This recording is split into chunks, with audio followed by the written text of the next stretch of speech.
Hello, everyone. It is Jett Tattersall here. Welcome back to the Women in Pop podcast. Thank you very much for tuning in today. Our guest on this episode is truly one of the most incredible artists from Aotearoa right now, and has been since she dropped her first single, One Day, in 2019. An absolute musical chameleon, her repertoire includes indie, pop, electronic dance, emotional ballads, and this beautiful, beguiling kind of just, space, which you'll hear very soon. It never fails to capture your heart. Today, she releases her brand new EP, Drench. It's such a great title. And she is here to tell us all about it. It is the fabulous Riiki Reid. Riiki, hello and welcome to Women in Pop. Oh, that was so lovely. It is so lovely to hear it and have you here. My that was God. So nice of you to say. Thank you so much for having me. Thank you so much for putting this beast together. It is like you've said that this collection is both a happy pill and a form of escapism, which I'm all for. What one of those has it been predominantly for you? Oh gosh, it's both. It's really truly both. Like that is the essence of what this body of work is to me. Like it really is supposed to be a joyous thing. It's one of those things I'm always curious because, of course, when you're creating something, when an artist is doing anything, there's just obviously the pleasure of the release and you know what I mean, getting that out. But then equally, when it then gets constructed and everyone else gets involved, sometimes that can, you know what I mean, break away and turn into something else. Mm-hmm. And then the listeners themselves will never know that part. They'll still get the joy. But has this whole process for you, not that I'm trying to get you to go, oh no, this part was shit, but was the whole process pure escapism and joy? It really was. And I think I totally understand what you're saying because sometimes that is the experience. It truly is. But I think with this particular EP, it just, I don't know, like it really rolled off the tongue for me and it happened all really quickly and not in like I've sped through it or tried to speed through it. It just came about so naturally and so rapidly. The ideas just kind of rolled on out and it just felt right the whole time. So I don't know, it's just, I think for me, it feels like I've unlocked something within myself or a doorway. Or I've just reached where I wanted to get to with my creative journey. It's very, I'm going to actually stop talking about it. I'm going to play a bit now. So I'm actually just going to play a single of today, actually, What If?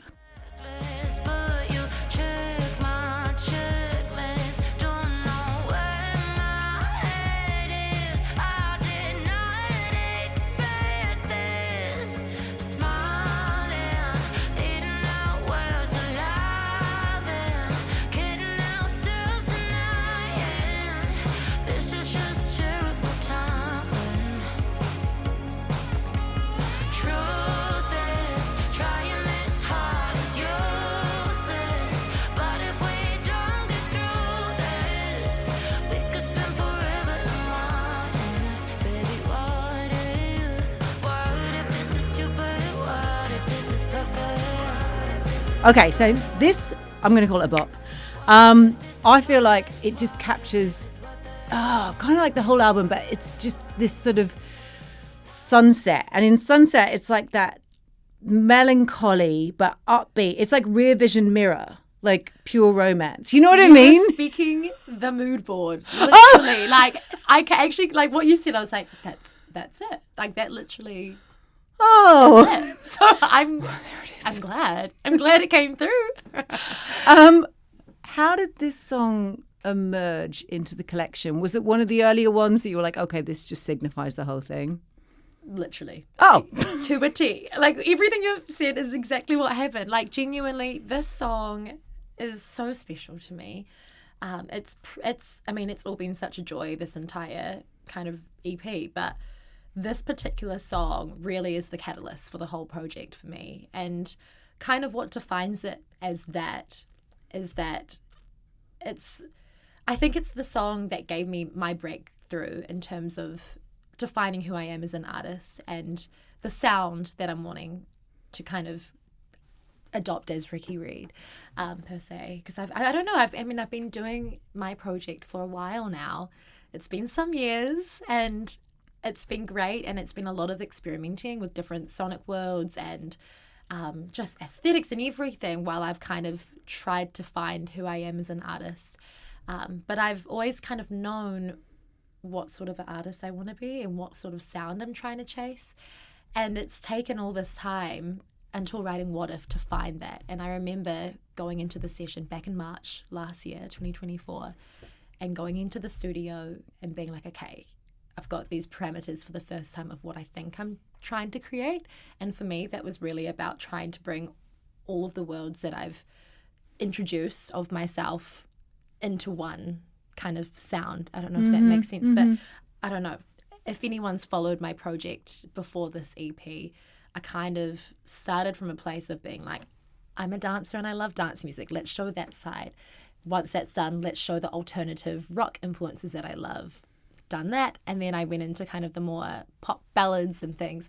And whilst they were all me, I felt like there was a consistency missing for myself first. And then also maybe that's what other people felt as well, looking at my project from a wider kind of lens.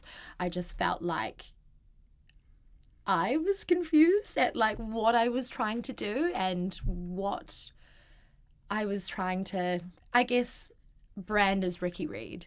It felt like it could have been any of these things because my pool of influences is so massive. But yeah, the goal has always been to try merge everything into one world, into one sound. And so What If, for me, is that. That was a ramble to get there, sorry, but it's yeah. We're answering each other's questions because that was actually something I wanted to talk to you about as well. What I love with what you've done with your career, and particularly what you've just said, is quite often the thing that is one of the many things that is turned at a female pop artist is the accusation of the reinvention, that they do it and they have to do it because they're forced to do it. And it takes any agency from them exploring the creativity. It's just like, you're doing this to get views, or you're doing this because you're label, or you're doing this. And it's really horrible, but it's just something that gets thrown out. And I love that you've approached this from this place of like, oh no, I did these things. Like you're going forward saying, these were all part of me and I'm just evolving and I'm going to continue evolving. And this is my summer Drench evolve. Keep up. That's it. That's it. Yeah, no, 100%. And for me, it's more of a personal goal than anything, you know. No one's telling me to do anything, and I'm grateful and fortunate I'm in a position where my team makes me feel confident to do whatever I want to do. But it really is how I feel about myself and my music. And whilst, you know, I'm grateful for the past versions of myself within music, I've always been trying to strive to find this thing, or to try kind of piece the puzzle together. And yeah, I don't know, I just feel like What If encapsulates what I've always envisioned for my project, and that's really exciting. And so that is the catalyst for my direction now. And once I had that song out, everything else really just felt so easy, to be honest, you know, which it's not always like that, but I think that's how you know you're onto something, when it just rolls, you know, just, yeah, you hit the ground running. And that's exactly what happened. Like, I remember writing What If, and in that session, I describe it as like creative therapy. Like, I worked with two incredible collaborators on that song, and I went in and I said, look, I've always tried to do this thing that feels like it's got this dance force, a pop force, also an alternative force, also this kind of dream pop force. And I've always wanted to bring those together. How do we do that sonically first? And then what is kind of the messaging? And I literally went in saying, I want something to feel, I want the song, to feel nostalgic, and I want it to feel joyful, but I also want it to feel like, I don't know, like it's tugging on a memory. And I don't know, we did that. And as soon as we had the song, I remember in the session, getting my laptop up and going straight to Pinterest and typing in like sunsets, like sunset photo shoots, this, that, orange, like full color palette, dreamscape, And that's really where this whole kind of endless summer theme came from, was that song. I did my entire mood boards and treatments all that night and sent them out to the team and was like, this is the direction of what we're doing now. And then went back into sessions and just literally within 2 weeks of writing, wrote this whole EP. So it was just so therapeutic. That's that glorious. Never happens. But it's also so glorious that, and I get this, I don't know, it's not always the case that when you hear a song or a collection of songs that you are suddenly seeing the colour and everything play out. You know what I mean? Without any image yourself. So it's so lovely to hear that that's exactly the images you were going in to go for, because I was like, because that has the sound and you can do what you want with the lyrics, but that, like you said, that hesitant, that sort of like tugging, slightly bruised nostalgia while also being tied with this joyful release. It's just there in the melody and the whole soundscape. It's like, that's so good to hear. Thank you. I want to play another track because I really want to pull this one apart a little bit, because I think where you've placed it and what it does is really cool. So this is Indulgent Fruit. Damn, every night I'm so divine. Don't care about wasting time. My, oh my, you look so fine. Look in my eyes and fill my glass. Sipping the wine won't be the last. Biting the fruit of sweeter taste. This love that we got is tailor-made. I wanna savor every moment. You're my favorite taste. You're so indulgent. Look in my eyes and fill my glass. Sipping the wine won't be the last. Biting the fruit of sweeter taste. This love that we got is tailor-made. Okay. Such a good track. Such a good so track. much. Oh, so sweet. Talk to me about the distorted intro. I think it's really silly and fun. Do you know what? Like, I went into this session with, his name is Harry Charles. He's an amazing producer from back home in Aotearoa. And I went into that session being like, I want to write a song that's, what was the reference again? Okay, I'll come back to that because I'll remember while I talk about it. But yeah, we kind of wrote this fun keys line, and we were like, we need to make an intro. Let's just really like fuck around with it. Like, let's do some weird shit. And we pitched it down, slowed it down. And actually the whole song, you wouldn't know this as a listener because it does sound consistent. But the timing, the BPM of it changes the whole song. Like, it's just the whole song, which is, I think, what adds to it, because there's always this kind of push and pull that feels really comfortable from section to section. You wouldn't know it listening to it. But you can't. Well, no, But maybe you you don't. wouldn't. The feeling that you get the song makes you feel. I don't know. Yeah, because the song, like, not just the intro, but I love the fact that you're kind of stepping in, and it's not threatening, but you really are waking up from like some kind of fever dream or some kind of incredibly like mind-bending, accidental, toxic food eating experience. I don't know, but I love that interpretation.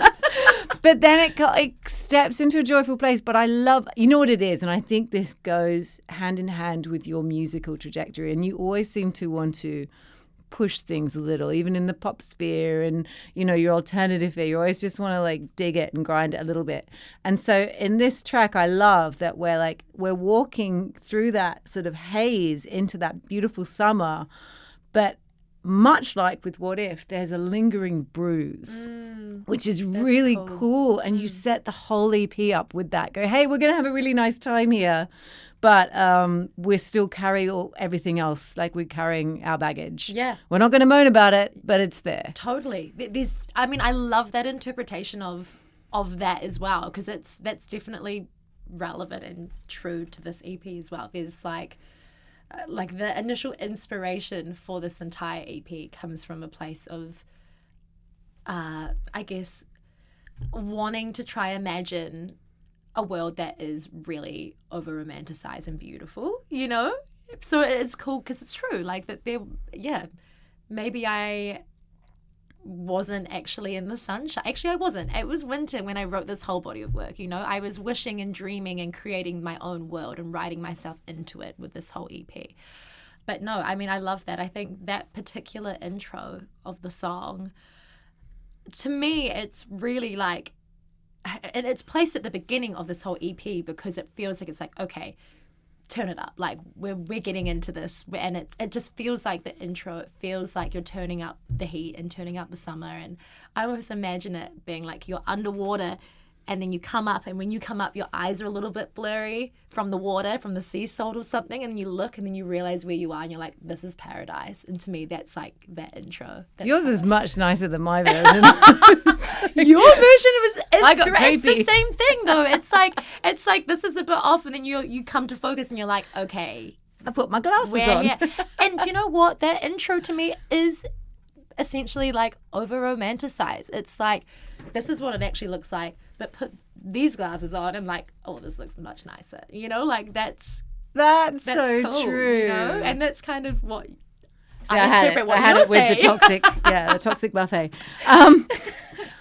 What I think's really beautiful, and I sort of want to go back to that, was what you were talking about, putting this EP together. You talked about bringing in nostalgia and this kind of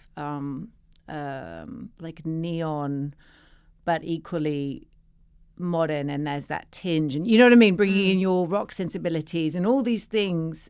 So it became this very real thing that still reminds us of a time that we possibly didn't even experience, but we grew up fantasizing that was there. There's, you know what I mean? There's almost like a cinematic desire of what we expect our lives to look like. 1000%. Yeah. That's so this EP. It's so true. You do. You really, I mean, I don't know. I'm a very, how do you say? I love to give the benefit of the doubt with everything in my life. And I think that's a good way to be. And sometimes it's to my own detriment. But I choose to look through maybe rose-tinted lenses because I want to see it in a better light than maybe what it is.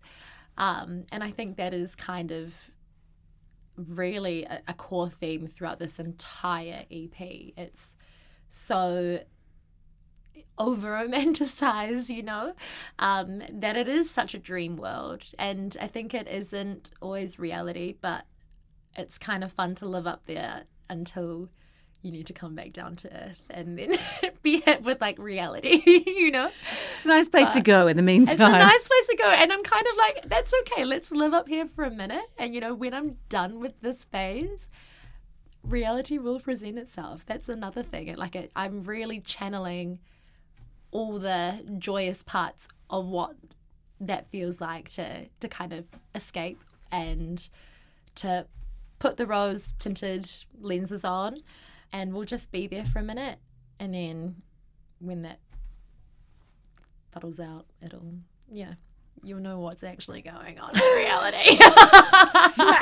And we'll have another conversation. No, but no, I think it's just nice for a change to look at positive sides of life, the fun sides or the carefree kind of sides. And for me, like, I know I'm veering off now a little bit from what you initially asked, but this is like, there's a reason for it being so summery. And to me, that is because I'm a very seasonal person. If it's raining, I will get in my feels for the day, likely. If it's sunny, I'm like, nothing can hold me back. I'm invincible. This is the best day ever. I love everyone in my life. Like, everything is great. And I've really tapped into that side of it because maybe there's been a need for just joy in my life. And that's kind of what I've put myself into. But that's also why the visuals and everything is so sun-soaked and saturated, just to really emphasize that. I love that. You've created basically your own, what you're seeking, like your own happy place. Can I ask, before you started officially, I say officially, you know, artists have been doing it their whole life, but was the pull to make your own music, did that come from the same place of like what it did for you in a place of escape and fantasy? to be able to carve that pocket with your headphones in, or, you know, with your stereo on, was it a way for you to push that further and go, I can just create my own? You know, when I don't have my Walkman, I got my own. Yeah, totally. Yeah, definitely. That, 100%. That's definitely a main driver of why I do what I do. It's also just such an open diary. It's funny when I explain how the ideas of this EP really did come about.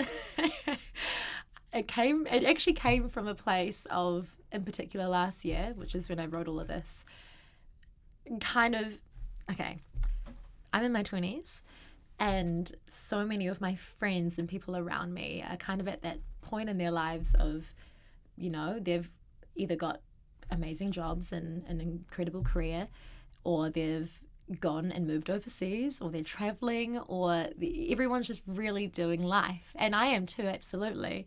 But I think there's such a thing in your 20s of being like, you need to go and live, and you need to go and experience, and like go have your Europe summer and rah, you know. And so everyone in my life did that last year, and I stayed in New Zealand, which is fine. That's okay. I chose to.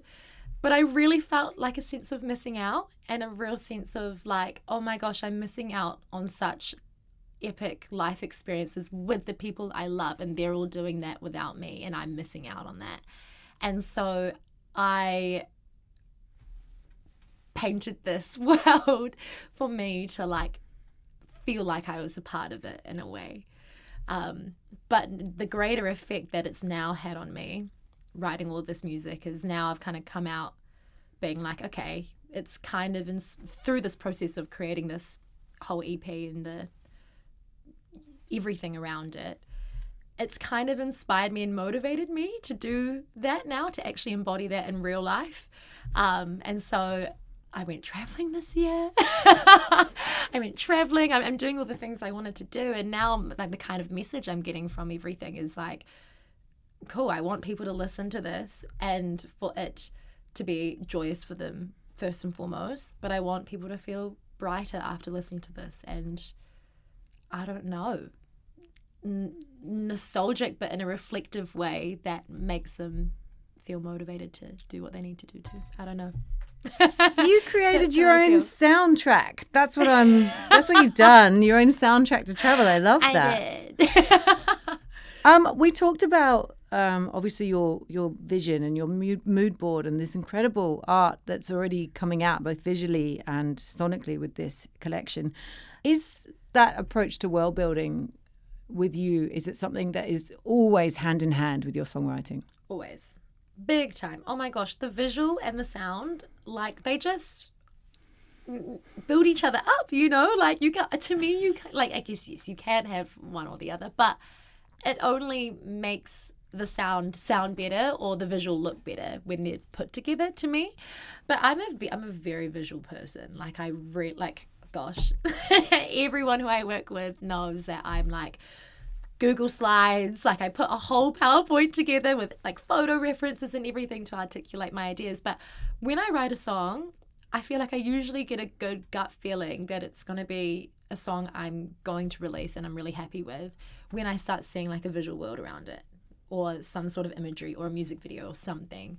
And yeah, that's really how I work. I'll write a song, and if I'm not really getting, like I'm not seeing what it looks like, what that song visually looks like, I get bored of it. I just put it in the back and move on to the next thing. But if I write something and I can see what the colors are, or yeah, just what the imagery is, for instance, you know, the sunsets, whatever, that is like, okay, now I've got like a storyline to build to. That's how I work. So it's very, the visual goes very in hand for me, especially for this EP. I'm going to play one that people may have already gotten their eyes and ears on. So this one is Candy. Look in your eyes, what do they say? When you're touching my hand, it's a cliche. Candy, melon, cherry, summer, soften when you see me. Say it, baby, I can take it, break it, tell me waiting for your feelings to change. I think I know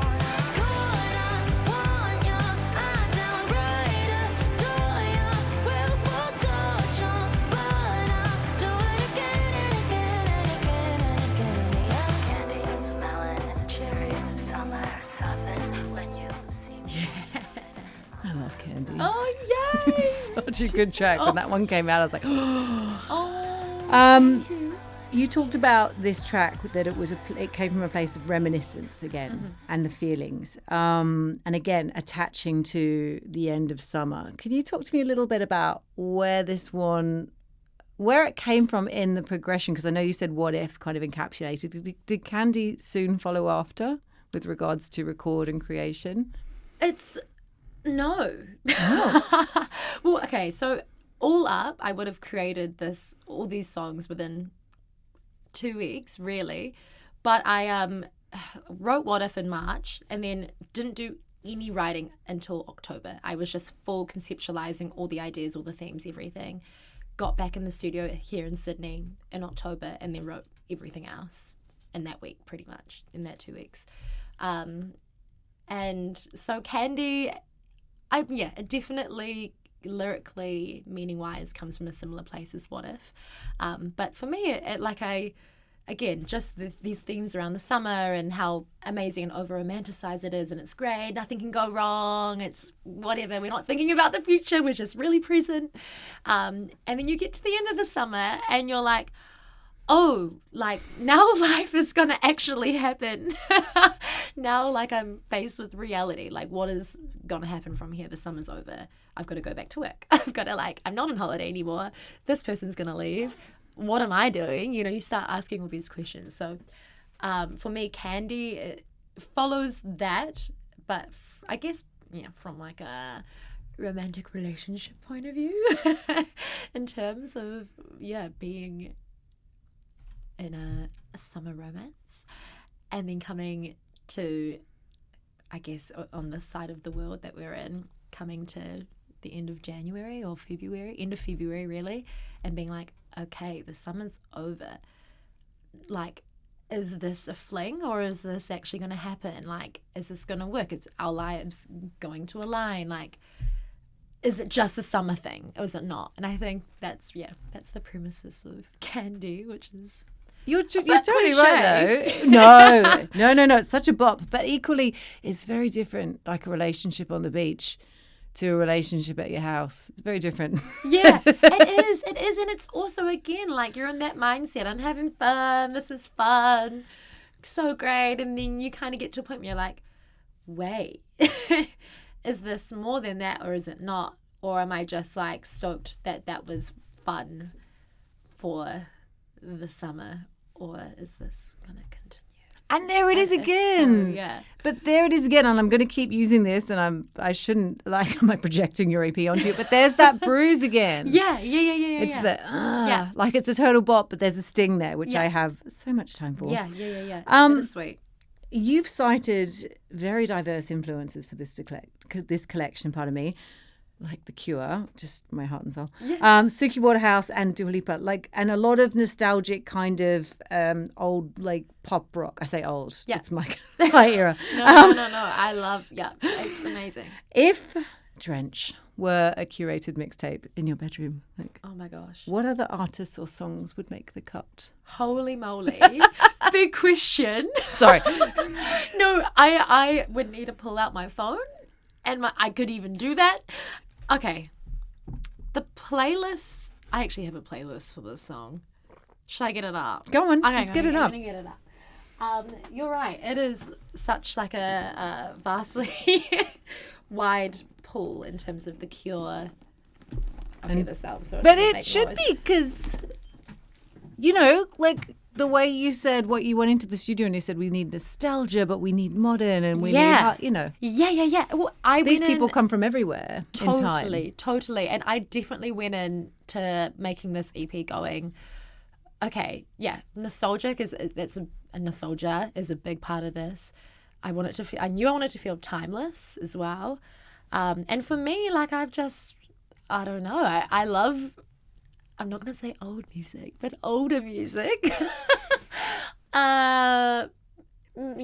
So anywhere between the kind of like 80s and current forward is like, I love all of it so much. I feel like there's a lot of songs within those eras that like really bring that kind of summery feel good nostalgic-ness or that nostalgic or that timelessness. For instance, like Fleetwood Mac was a massive influence for this. The Cure, absolutely, because I just love their guitar tones, and they're like it's like a childhood band for me. Like I feel like I grew up listening to them because of my parents, and I love the new wave sound, and so for me the guitar part is really the part I've taken and injected into my songs. And then there's the Dua Lipa pop persona that I think comes through that I really wanted to adopt. And then, Suki Waterhouse for me is just like the dream pop representation that I love. I mean, there's so many amazing artists, but for me, those three mashed together is, I think what I want to be. I want to be the love child. Well, no, that's what this EP is. Like it's such a collection of the gang. Yeah. That's awesome to hear. But no, like songs that are on that particular playlist that I went into was for Indulgent, it really was Georgie Porgy by Toto. I was like, this is the reference. And then there was like, what else was there? What If really was like I think it was Fleetwood Mac and The Cure. Like I really, really wanted to achieve that Cure guitar sound. And Beautiful. That is, I think, that shimmery guitar tone. So we've got that, and then the Fleetwood Mac melodies, again, that kind of timelessness and nostalgia. And then, Dua's embodied. Actually, you got actually you coined. Well, actually, of course you did, but that's exactly where it comes from. Sort of your delivery and What If. There's something the way Stevie Nicks will deliver, and even if it's flowy and it's heartbreaking, she's very grounded, grounded in heartbreak or grounded in joy. Like there's a real earthiness to it, and I think we can really hear that in What If, which I think is really beautiful. There's a real strength to it. Looking back on your trilogy of mini EPs, how do you hear, if you can, hear the seeds of Drench already blossoming now that you can sort of look at it in your rear vision mirror from your early releases? Can you hear pockets of it? Definitely. Definitely. Like I said, I think it's all the worlds colliding, I think. I mean, my first EP that I put out, and when I say EP, it was a mini EP, it was 3 tracks, and that was really, really alternative focused in terms of the kind of style I wanted to put out. And a lot of those influences, which are still the same, that's so present and prominent in Drench. I think, again, it's the guitar tones. It's something I've always loved and done from the beginning of creating music forever for me. So definitely I can see that in that first kind of EP. In the second EP, which I, again, 3 tracks, which was way more dance focused. I think that is that kind of pop presence. But there's also it's funny because in that EP there's a song like The City, which is dance club track in a pop sense. And then there's another song on there called We're a Different Kind, which was really organic. And I can hear influences from both of those and this. And then the ballad, I don't know. I think the third EP I put out, which was also 3 tracks, is a lot more kind of ballad, slow, singer-songwriter kind of styled. And for me, I think that's more about me challenging myself as a vocalist, is that EP. And I think, I do think I've challenged myself vocally in Drench, in terms of just the way I sing or the range, tonally. I can hear sprinkles of all of it in this. It's funny though because I don't know, like it's Drench is different from all of those, but to me it's so clear to hear that they're all in this. They're all in what the project is now. Like that was so necessary, and all those kind of phases are still here, but they've just been squished together. Of course, because it's all coming from you. So there you go. I want to ask you one final question. Okay. Endless summer of endless possibilities. This is where we are with Drench. What's one of those possibilities that you'd love to chase next? Ooh, endless summer with endless possibilities. I want to, well, actually, I already just did this. I just went on a trip to Europe and took the songs and just listened to it in the sun. And that's all I wanted to do. I was like, someone, please let me take all these songs and just be in the sun with my headphones and listening to it. I just did that, actually. And it was amazing. It was so fun. No, endless possibilities. Gosh. Everything and anything. Honestly, it sounds so sappy, but I just want to live like to the fullest and just experience all that life has to offer. And I know that's such a sappy answer, but I don't know. Like I said, this EP has really just inspired me to push myself further and be motivated by life. I like that. That is, yeah, I don't know what happens from here, but I'm really excited about it. Well, it's seriously like it's going to send everyone into their car or ripping the tops off their cars to try and recreate that in the summer. Riiki, it really has been so lovely chatting with you today. Thank you so much for coming in and joining us. Listeners, you just heard just nuggets from Riiki Reid's new EP, Drench. I can't say it with any other intention. I love that. Drench. Yes. With an action. It's out now. You've heard some of it. You can buy it, download it, and stream it on all platforms. It really is a gem. Thank you for listening today. We will be back again so soon. But until then, from myself and Riiki, goodbye. Yay. Goodbye.